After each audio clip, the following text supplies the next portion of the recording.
walichokuwa nacho wakimhudumia Kristo. Bwana Yesu asifiwe. Amen.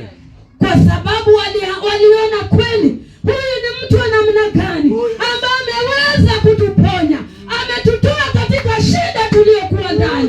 Bwana Yesu atukuzwe. Bwana Yesu asifiwe. Amen. Na hao wakajitoa mwanga, wakajitoa na mali zao, wakatoka ili wakaweze kumhudumia Kristo. Bwana Yesu asifiwe. Amen. Bwana Yesu apewe sifa. Amen. Ndio kwa maana nilisema mwanzo ya kwamba wanawake ni watu ambao huwa wanasimama kidete. Bwana asifiwe. Licha ya mambo mengi kutokea. Bwana asifiwe. Hawa ni wamama ambao wanajitoa wakasimama na kuhudumia Kristo. Bwana asifiwe. Bwana Yesu apewe sifa. Amen. Hata tunapoangalia wakati Yesu aliweza kuteswa na akakufa akapelekwa kaburini, watu ambao walikuwa wa kwanza kwenda katika makaburi kuangalia mwili wa Yesu Kristo walikuwa ni wanawake. Bwana Yesu asifiwe. Yaani waliamuka mapema ili wakaweze kwenda kutazama mwili wa Kristo. Bwana Yesu asifiwe. Bwana Yesu apewe sifa. Yaani wanawake ni watu ambao wanaamuka mapema. Bwana asifiwe. Kama uko mali hapa na unawachwa kwa malazi, ole wako.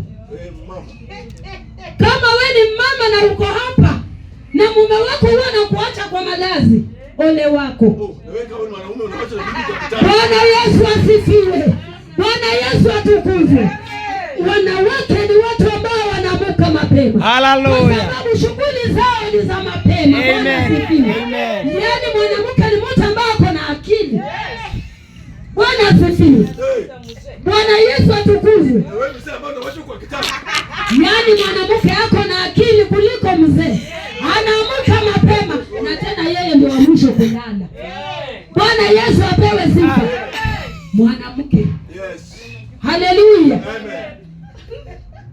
Yaani licha mwanamke kufanya kazi mingi nyumbani, yeye ndio wa mwisho kulala. Na tena yeye ndio wa kwanza, yaani yeye ndio wa mwisho kufanya nini? Yeye ni wa mwisho kulala na yeye ni wa kwanza kuamuka. Bwana Yesu asifiwe. Bwana Yesu apewe sifa. Wanawake ambao wamejitoa muhanga kwa ajili ya kueneza injili ya ufalme. Bwana Yesu apewe sifa. Yaani hawa wanawake waliona kweli wameweza kuondolewa katika hali ngumu waliokuwa ndani. Bwana asifiwe. Wameponywa magonjwa ambayo yalikuwa yamewafinya. Na wakaangalia kweli huyu mtu ambaye ametutoa kwa hii maneno mpaka tumhudumie. Bwana Yesu asifiwe. Bwana Yesu apewe sifa. Amen. Na wewe unamhudumia nani? Bwana asifiwe.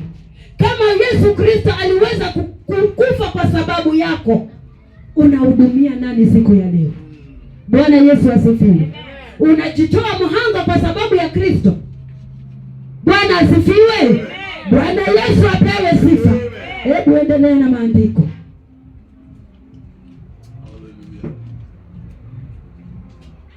Maandiko nasema nayo mstari wa pili nasema, na wanawake kadhaa ambao walikuwa na pepo mabaya na magonjwa wakaponywa, nao ni Miriamu aitwaye Magdalena aliyetokwa na pepo 7. Mstari wa 3, na Yohana mkewe Kusa wakili wake Herode, na Susana na wengine wengi waliokuwa wakimhudumia kwa mali zao. Mstari wa 4, na mkutano mkuu ulipokutanika na wale waliotoka kila mji wakamjia, alisema kwa mfano. Mstari wa 5, mpanzi alitoka kwenda kupanda mbegu zake, naye alipokuwa akizipanda, zingine zilianguka karibu na njia, zikakanyagwa, ndege wa angani wakazila. Bwana Yesu asifiwe. Bwana Yesu atukuzwe. Yaani mkutano mkubwa uliweza kufuata Kristo. Bwana asifiwe. Bwana Yesu apewe sifa. Kwa sababu ya kazi ambayo Kristo alikuwa anafanya. Bwana apewe sifa. Haleluya. Na maandiko ikasema ya kwamba mpanzi alienda kupanda. Bwana asifiwe. Na wakati alikuwa akipanda, kuna mbegu ambayo ilianguka wapi? Ilianguka wapi? Kwa njia. Bwana asifiwe. Mbegu imeanguka kwa njia. Kwa hakika mbegu ikianguka kwa njia itamea? Haiwezi mea. Bwana asifiwe. Kwa sababu iko mahali tambarare. Bwana asifiwe. Ndege wa angani itapita ikiokota, ikienda. Bwana Yesu asifiwe. Bwana Yesu atukuzwe. Endelea pastor. Mstari wa 6 nasema, na zingine zikaanguka kwenye mwamba, zilipoanza kumea zikakauka kwa kukosa rutuba. Mstari wa 7, na zingine zikaanguka katika miba, na miba ikamea pamoja nazo ikazisonga.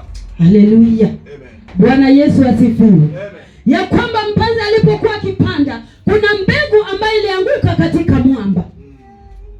Na mbegu ikianguka kwa mwamba haiwezi mea. Bwana asifiwe. Bwana Yesu atukuzwe. Na maandiko inasema kwamba naye mbegu nyingine ikaanguka wapi? Kwenye miiba. Na wakati hiyo mbegu ilianza kumea, miiba ikaisonga. Bwana asifiwe. Yaani kaidunga dunga. Haleluya. Na wakati ilidunga hiyo mbegu haikuendelea. Bwana Yesu asifiwe. Amina. Endelea pastor. Kwenye udongo mzuri zikamea